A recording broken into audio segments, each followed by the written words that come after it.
নজর রাখবো পরবর্তী সংবাদে। সমবায় দপ্তর এবং সমবায় ইউনিয়নের যৌথ উদ্যোগে আজকে ২০ নভেম্বর কৈলাসহরের বিশেষ করে সমবায় সপ্তাহ উপলক্ষে জেলা ভিত্তিক আলোচনা সভা অনুষ্ঠিত হলো আজকে, এবং এই আলোচনা সভার উদ্বোধন করলেন সমাজ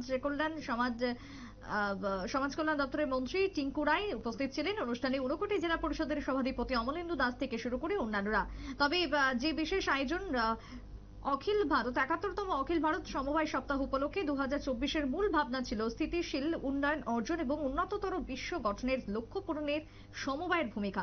এই বিষয়ের উপর দিনভর হয় আজকে আলোচনা। মন্ত্রী টিঙ্কু রায়ের কি বক্তব্য উঠে এসেছে শুনুন। উদাহরণ দিতে পারবো আপনাদের সামনে যে আমাদের ভারতেও বিদেশের মাটিতে নয়, ভারতে আমাদের অনেকগুলো, যেমন কফি হাউস নাম শুনেছেন আপনারা, ব্রিটিশ আমলে শুরু হয়েছিল। এটা ব্রিটিশ যখন চলে যায় তারপরে ভারতে সেটাকে ভারতীয় কফি হাউস নামে একটা কোঅপারেটিভ করা হয়, এবং এই ভারতীয় কফি হাউস প্রথম কলকাতা শহর এবং দিল্লি মুম্বাইয়ের বড় শহরে ছিল। আজকে দিনে বড় বড় প্রাইভেট কফি হাউস যেগুলো তাদেরকে টাকা দিয়ে বিজনেস করছে আর ৪০০ উপরে তাদের আমদানি চালু করছে। আপনার লিটল পাপড় জানেন, ৮ জন মহিলা মাত্র ১০ টাকা করে ৮০ টাকা দিয়ে শুরু করেছে আজ থেকে ৬০ বছর আগে। আজকে ২৫টা দেশে বিজনেস করে, ২৫টা দেশে লিটল পাপড় সাপ্লাই করে। আর আজকের দিনে তাদের যদি টার্নওভার দেখুন প্রায় ৬,৮০০ কোটি টাকা, ৬,৮০০ কোটি টাকা টার্নওভার। প্রত্যেক বছর তারা ১৬০০ কোটি টাকা রোজগার করছে। ৪৫,০০০ মহিলা কাজ করে, ২৫টা দেশে বিজনেস করে। একটা গ্রুপ, একটা সমবায়, একটা সমগোষ্ঠী যদি চিন্তা করে তাহলে কি করতে পারে।